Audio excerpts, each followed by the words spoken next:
हमारा टॉपिक चल रहा था मेल रिप्रोडक्टिव सिस्टम, नर जनन तंत्र। और इसमें मैंने आपको सहायक नलिकाओं के बारे में बताया था इससे पहले वाली वीडियो में। ठीक है, आज हम पढ़ेंगे एक्सेसरी ग्लैंड्स यानी कि ग्रंथियों के बारे में चर्चा करेंगे। ठीक है, कि कौन कौन सी ग्रंथियां होती हैं मेल रिप्रोडक्टिव सिस्टम में।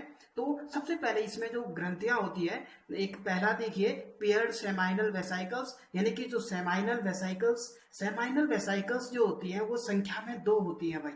ठीक है, हाँ। दूसरा ये 3 ग्लैंड्स पढ़ेंगे, सेमाइनल वेसाइकल, प्रोस्टेट और बल्बो यूरिथ्रल ग्लैंड्स। उसके बाद प्रोस्टेट आती है और प्रोस्टेट एक होती है। बेटा मैंने इससे पहले वाला जो लेक्चर था उसमें मैंने 2 बताया था, मुझसे मिस्टेक हो गई थी वहां पर। ठीक है, तो ये प्रोस्टेट जो होती है ये संख्या में 1 होती है।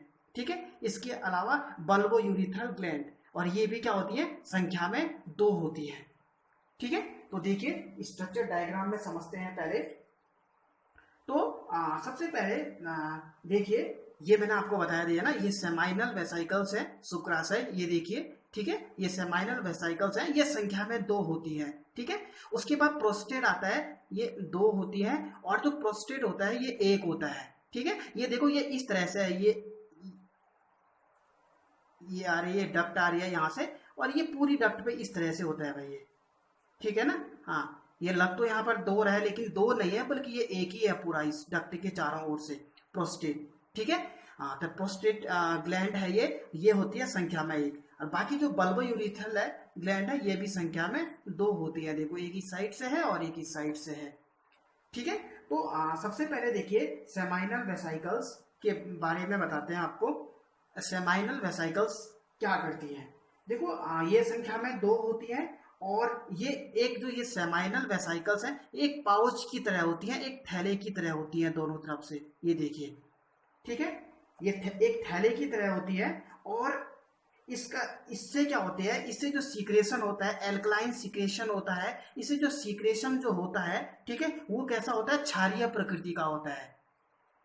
ठीक है ना, किस प्रकार का होता है इसका सीक्रेशन, क्षारीय प्रकृति का होता है, एल्कलाइन नेचर का होता है, और इसका जो पीएच होता है लगभग ये होता है 7.5 पीएच। इससे जो सीक्रेशन होता है एल्कलाइन होता है, और ये लगभग जो स्पर्म होते हैं बच्चों, स्पर्म का 60% भाग, स्पर्म का जो 60% भाग होता है स्पर्म का,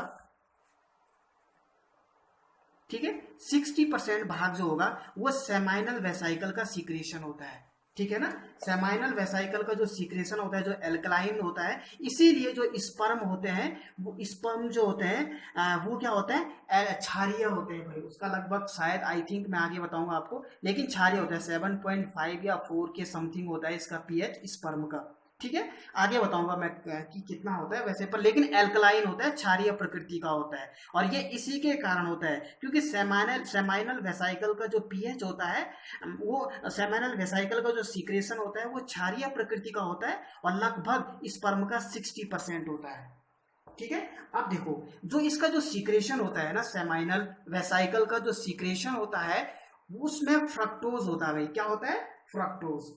बहुत इंपॉर्टेंट चीज मैं आपको बता रहा हूं यहाँ पर, सेमाइनल वेसाइकल का जो एल्कलाइन सिक्रेशन होता है इसमें क्या होता है, फ्रक्टोज होता है। और ह्यूमन बॉडी में सिर्फ सेमाइनल वेसाइकल के सिक्रेशन में ही फ्रक्टोज पाया जाता है। इसके अलावा शरीर में कहीं किस ह्यूमन बॉडी में भी वो मेल में पाया जाता है, वो भी क्या पाया जाता है, फ्रक्टोज पाया जाता है इसके सीक्रेशन में। और इसके अलावा ह्यूमन बॉडी में कहीं भी फ्रक्टोज नहीं पाया जाता है। और आपने देखा होगा जब किसी महिला के साथ सेक्सुअल असॉल्टमेंट होता है, या फिर हम कहेंगे कि उसके साथ रेप अटेम्प्ट करता है कोई, तो क्या होता है कि जब उसका मेडिकल किया जाता है, जब फोरेंसिक टेस्ट किया जाता है उस महिला का जिसके साथ रेप अटेम्प्ट किया गया है, तो उसकी जो वेजाइना होती है उसका जब फोरेंसिक टेस्ट किया जाता है, अगर वेजाइना के आसपास अब कैसे पता चलेगा कि इसका रेप अटेम्प्ट किया गया है, कि वेजाइना के आसपास जब क्या होता है, सेमाइनल वेसाइकल का जो सीक्रेशन होता है उसमें फ्रक्टोज देखा जाता है, और उस फ्रक्टोज के आधार पर ही पता लगाया जाता है कि इस महिला के साथ क्या हुआ है, ये रेप अटेम्प्ट किया गया है किसी के द्वारा, क्योंकि फ्रक्टोज का होना मतलब रेप अटेम्प्ट किया जाता है, क्योंकि ह्यूमन बॉडी में सिर्फ सेमाइनल वेसाइकल के सिक्रेशन में ही फ्रक्टोज पाया जाता है भाई। तो उस फ्रक्टोज की प्रेजेंस को देख करके रेप अटेम्प्ट का पता लगाया जाता है कि इसके साथ रेप अटेम्प्ट किया गया है। ठीक है, इसके बाद अगला आता है सेमाइनल वेसाइकल हो गई, इसके बाद आता है प्रोस्टेट। ठीक है ना, प्रोस्टेट संख्या में 1 होती है, और ये प्रोस्टेट जो होती है इस तरह से, जो ये यहाँ से जो ये डक्ट आ रही है इस तरह से। ठीक है ना, जब प्रोस्टेट मोटी हो जाती है, प्रोस्टेट क्या हो जाती है, कभी कभी फूल जाती है भाई। इससे क्या होता है कि जो ये डक्ट आ रही है यहाँ से, ठीक है, ये इसको पतली कर देता है, सक्रिय कर देता है। ठीक है, ये पतली हो जाती है इसके बढ़ने से, और इससे यहाँ से क्या हो जाता है, यूरिन पास नहीं हो पाती है। यही का ये ओल्ड एज में ज्यादा देखा जाता है, पुरुष में ज्यादा देखा जाता है ओल्ड एज में। इससे क्या होता है, वो इससे यूरिन पास नहीं होती है। ठीक है भाई, और उनको क्या करती है, टॉयलेट करने में दिक्कत आती है, यूरिन जब पास नहीं होती है, तो इससे इनका ऑपरेशन किया जाता है और प्रोस्टेट को यहाँ से निकाल दिया जाता है, एक्स्ट्रा प्रोस्टेट जो होती है उसको निकाल दिया जाता है। इसके अलावा प्रोस्टेट से भी कुछ सीक्रेशन आता है। वो प्रोस्टेट का जो सीक्रेशन होता है वो स्लाइटली एसिडिक और स्लाइटली एल्कलाइन नेचर का होता है, यानी कि वो उसमें क्या होता है, वो क्षारीय और अम्लीय दोनों प्रकृति का होता है भाई। अब देखो कैसे, जैसे कि हम 20 लोगों का अगर हम टेस्ट करें, प्रोस्टेट का टेस्ट करें, तो उसमें देखा जाएगा कि लगभग 10 से 12 लोगों का जो प्रोस्टेट सीक्रेशन है वो अम्लीय है, और 8 से 10 लोगों का क्षारीय है। तो लगभग हम कह सकते हैं 6.5 से लेकर के हम 7.31% तक कह सकते हैं कि pH कह सकते हैं इसका, स्लाइटली एसिडिक और स्लाइटली एल्कलाइन नेचर का होता है प्रोस्टेट का सीक्रेशन, और ये भी आकर के स्पर्म में मिल जाता है, सीमेन में मिल जाता है भाई। समझ रहे हो भाई? हाँ, तो अब इसका कार्य क्या होता है, जो सीक्रेशन आ रहा है प्रोस्टेट से। देखो, जो प्रोस्टेट का जो सीक्रेशन होता है वो क्या करता है, स्पर्म की हम कह सकते हैं कि मोबिलिटी में हेल्प करता है, यानी कि इसका जो सीक्रेशन होता है ये स्पर्म को एक्टिव करता है, गतिशील बनाता है। किसका? प्रोस्टेट का सीक्रेशन। ठीक है, हाँ। अब इसके बाद आती है बल्बो यूरिथ्रल ग्लैंड। ठीक है, बल्बो यूरिथ्रल ग्लैंड यहाँ पर देख रहे हैं, इससे भी बल्बो यूरिथ्रल ग्लैंड जो होती है, इसका जो अगला नाम है उसको कहते हैं कॉपर्स ग्लैंड। क्या कहते हैं? Cowper's gland, bulbourethral gland. देखिए CO बल्बो यूरिथ्रल ग्लैंड, इसका दूसरा नाम है COWPERS, कॉपर्स ग्लैंड। ठीक है भाई, कॉपर्स ग्लैंड भी इनको कहते हैं। बल्बो कई बार आता है कॉपर्स ग्लैंड लिख देते हैं और हम कंफ्यूज हो जाते हैं, और इसको क्या कहते हैं, बल्बो यूरिथ्रल ग्लैंड को ही कॉपर ग्लैंड कहते हैं, कॉपर्स ग्लैंड कहते हैं, और ये संख्या में 2 होती है। ठीक है, अब जो ये बल्बो यूरिथ्रल ग्लैंड होती है, इसका कार्य क्या होता है, बल्बो यूरिथ्रल ग्लैंड क्या करता है कि पेनिस को लुब्रिकेट करता है, पेनिस के लुब्रिकेशन में हेल्प करता है, और जब ये पेनिस का लुब्रिकेशन करता है, चिकना बनाता है, लुब्रिकेशन में हेल्प करता है, और उसके बाद क्या, जिससे कि ये सीमेन पास हो जाए यहाँ से। बल्बो यूरिथ्रल ग्लैंड पेनिस के लुब्रिकेशन में हेल्प करता है, जिससे कि उससे सीमेन पास हो सके। ठीक है भाई, बल्बो यूरिथ्रल ग्लैंड। अब आगे देखिए सेमाइनल प्लाज्मा। सेमिनल प्लाज्मा, ठीक है, सेमिनल प्लाज्मा क्या चीज है? सेमिनल प्लाज्मा हम कह सकते हैं कि जो ये है सेमाइनल वेसाइकल है, सेमाइनल वेसाइकल।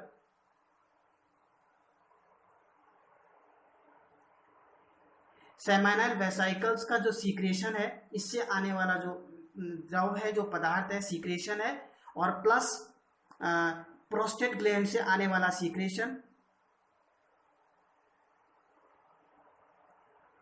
और प्लस बल्बो यूरिथ्रल ग्लैंड से आने वाला सीक्रेशन। ठीक है ना, प्लस बल्बो यूरिथ्रल ग्लैंड से आने वाला सीक्रेशन, इन तीनों से आने वाला जो सीक्रेशन है वो सब मिलकर के सेमाइनल वेसाइकल बनाता है, सेमाइनल प्लाज्मा बनाता है।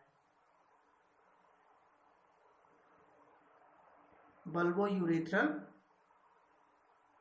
ये L, बल्बो यूरिथ्रल ग्लैंड से आने वाला सीक्रेशन, और इन तीनों से आने वाला जो सीक्रेशन आपस में मिलता है वो बनाता है सेमाइनल प्लाज्मा। ठीक है भाई। अब आता है यूरेथ्रा, यानी कि यहाँ पर देखिए ये है यूरेथ्रा, ये देखिए यहाँ पर ये यूरेथ्रा है इसकी, जो पेनिस से आगे आ रही है इस तरह से, ये देखो, ठीक है ना, यूरेथ्रा।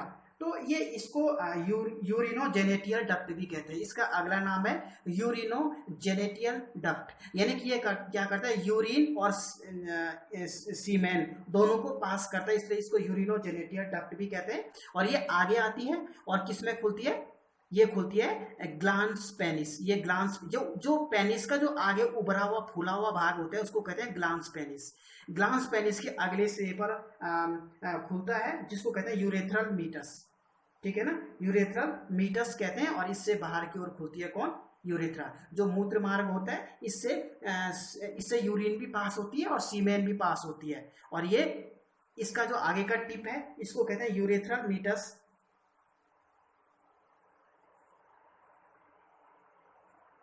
Urethral meatus. इसके बाद आगे देखिए, तो ये पेनिस है, ठीक है ना, पेनिस। पेनिस इसको कहते हैं एक्सटर्नल जेनेटेलिया, ये बाह्य ज्ञानेंद्रिय के अंतर्गत आता है। ठीक है ना, पेनिस। और पेनिस ये कॉपुलेशन में, ये मेल कॉपुलेशन ऑर्गन है भाई, मेल कॉपुलेशन ऑर्गन है ये, और ये कॉपुलेशन में हेल्प करता है। ठीक है ना, और कॉपुलेशन में हेल्प करेगा कौन, पेनिस। ठीक है। तो मोस्टली जो पेनिस होता है, पेनिस का ये देख रहे होंगे आप इस साइड से, पेनिस के इसमें कुछ स्पंज होते हैं, स्पंजी सिलिंड्रिकल कॉर्ड होती है, या फिर हम कह सकते हैं जो ये स्पंज है यहाँ पर, ठीक है ना, इसमें ये स्पंज इरेक्टाइल टिश्यू होते हैं एक तरह से, हम कह सकते हैं स्पंजी इरेक्टाइल टिश्यू होते हैं ये। और ये होते हैं कॉपर्स कैवर्नोसम और कॉपर्स स्पॉन्जिसम। ठीक है ना, दो तरह के टिश्यू यहाँ पर हमें देखने को मिलते हैं। ठीक है, दो तरह की सिलेंड्रिकल कॉर्ड देखने को मिलती है, कॉपर्स कैवर्नोसम और कॉपर्स स्पॉन्जियोसम। ठीक है, ये क्या करती है कि यहाँ पर ये टिश्यू जो होती है बच्चों, इसमें ब्लड वेसल्स होती हैं, कुछ कंपार्टमेंट टाइप के होते हैं, और उन कंपार्टमेंट होती है उनमें कुछ ब्लड वेसल्स होती हैं। और कॉपुलेशन के समय जब पेनिस इरेक्ट होता है तो इसमें क्या है कि इसमें इरेक्शन के टाइम पे जो ये कंपार्टमेंट होता है, ये ब्लड वेसल्स जो होती हैं इस टिश्यू के अंदर, उसमें ब्लड भर जाता है, और ब्लड भरने के कारण पेनिस क्या हो जाता है, इरेक्ट हो जाता है। ठीक है, हाँ। अब जो ये पेनिस है, पेनिस का जो ये ग्लांस पेनिस है, ये फूला हुआ भाग, तो ये ग्लांस पेनिस के नीचे यहाँ पर क्या होता है, कुछ ग्लैंड्स होती हैं जिसको कहते हैं प्रीप्यूसियल ग्लैंड्स। क्या कहते हैं, प्रीप्यूसियल ग्लैंड्स, प्रीप्यूसियल ग्लैंड्स। ठीक है, तो प्रीप्यूसियल ग्लैंड्स जो होती है इससे कुछ सिक्रेशन आता है इनसे, जिसे कहते हैं स्मैग्मा। स्मैग्मा क्या कहा जाता है, स्मैग्मा कहा जाता है। ठीक है, तो इसके स्मैग्मा कहा जाता है कि यहाँ पर कुछ प्रीप्यूसियल ग्लैंड्स होती हैं, बारीक बारीक दाने दाने जैसी रचना, इससे स्मैग्मा निकलता है। स्मैग्मा SMEGMA, स्मैग्मा। और इस स्मैग्मा, इसीलिए डॉक्टर कहते हैं कि बार बार हमें पेनिस को साफ रखना चाहिए, और इसलिए ताकि स्मैग्मा साफ हो सके। ठीक है, हाँ, आगे देखिए। ठीक है, ठीक है, आगे देखिए सीमेन। सीमेन क्या होता है, CEMEN, सीमेन है ये। सीमेन क्या होता है, सेमाइनल प्लाज्मा। जो ये सेमाइनल प्लाज्मा है, सेमाइनल प्लाज्मा प्लस स्पर्म। अब इस सेमाइनल, ये सारा सेमाइनल प्लाज्मा जो सीक्रेशन था अलग अलग ग्लैंड्स का, इसमें स्पर्म मिल जाते हैं। इस सेमाइनल प्लाज्मा में स्पर्म मिल गए। ठीक है भाई, सेमाइनल प्लाज्मा यानी कि सेमाइनल वेसाइकल का जो सीक्रेशन था, उसके बाद प्रोस्टेट का जो सीक्रेशन था, बल्बो यूरेथ्रल ग्लैंड का जो सीक्रेशन था, ये तीनों मिलकर के सेमाइनल प्लाज्मा कहलाते हैं। अब स्पर्म जो टेस्टिस से आए थे भाई, वो इस सेमाइनल प्लाज्मा में मिल जाते हैं, और इसको कुल मिलाकर के इसे हम कहते हैं सीमेन। अब इसे हम कहेंगे सीमेन। ठीक है भाई, सीमेन समझ में आ गया। और सीमेन कैसा होता है, क्षारीय प्रकृति का होता है, और इसका जो पीएच होता है, मैंने बताया था क्यों क्षारीय प्रकृति का होता है, क्योंकि इसमें सबसे ज्यादा परसेंट किसका होता है, सेमाइनल वेसाइकल्स का होता है 60%, और ये एल्कलाइन नेचर का होता है। ठीक है, और ये 7.5 पीएच, इसका जो पीएच होता है सीमेन का, इंपॉर्टेंट क्वेश्चन है, सीमेन का जो पीएच होता है वो 7.5 होता है। अब देखो जो ये सीमेन होता है, अब व्यक्ति की नॉर्मल फर्टिलिटी क्या होती है भाई, नॉर्मल फर्टिलिटी, नॉर्मल फर्टिलिटी के लिए क्या होता है, जो स्पर्म होते हैं हमारे, जो स्पर्म जो बने हैं, हाँ लगभग देख लीजिए जो स्पर्म बनते हैं लगभग 200 से 300 मिलियन स्पर्म बनते हैं एक इजेक्शन में। यानी कि जब कॉपुलेशन होता है और जो पेनिस है, पेनिस से स्पर्म का बाहर निकलना, फोर्सफुली पेनिस से स्पर्म का बाहर निकलने को कहते हैं इजैकुलेशन, इजैकुलेशन। एक इजेक्शन में, स्पर्म के एक इजेक्शन में लगभग 200 से 300 मिलियन स्पर्म होते हैं भाई, इसमें 200 से 300 मिलियन स्पर्म एक इजेक्शन में। और लगभग नॉर्मल फर्टिलिटी देख लीजिए, नॉर्मल फर्टिलिटी, नॉर्मल फर्टिलिटी, जो नॉर्मल फर्टिलिटी होती है इसमें एटलीस्ट क्या चाहिए, 60% तो नॉर्मल स्पर्म की जरूरत होती है। अगर हमें कोई व्यक्ति अगर पिता बनना चाहता है तो उसके स्पर्म कैसे होने चाहिए, मैं इस बारे में बात कर रहा हूं। 60% नॉर्मल स्पर्म की आवश्यकता होती है, रिक्वायर्ड, यहां पे लिख देता हूं, नॉर्मल 60% नॉर्मल स्पर्म चाहिए। और बाकी जो 40% होते हैं, four must have vigorous motility, 40% sperm में वाइग्रस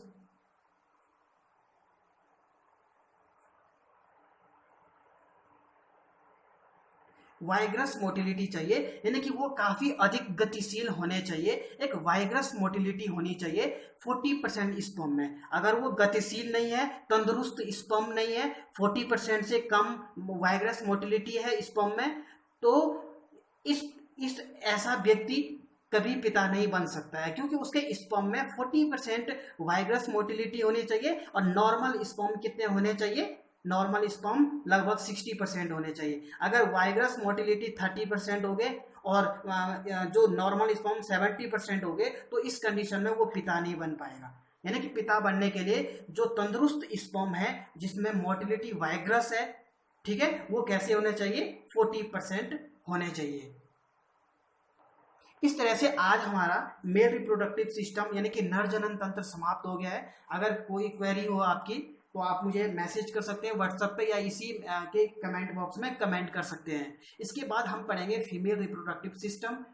पढ़ाई करते रहिए, ऑल द बेस्ट।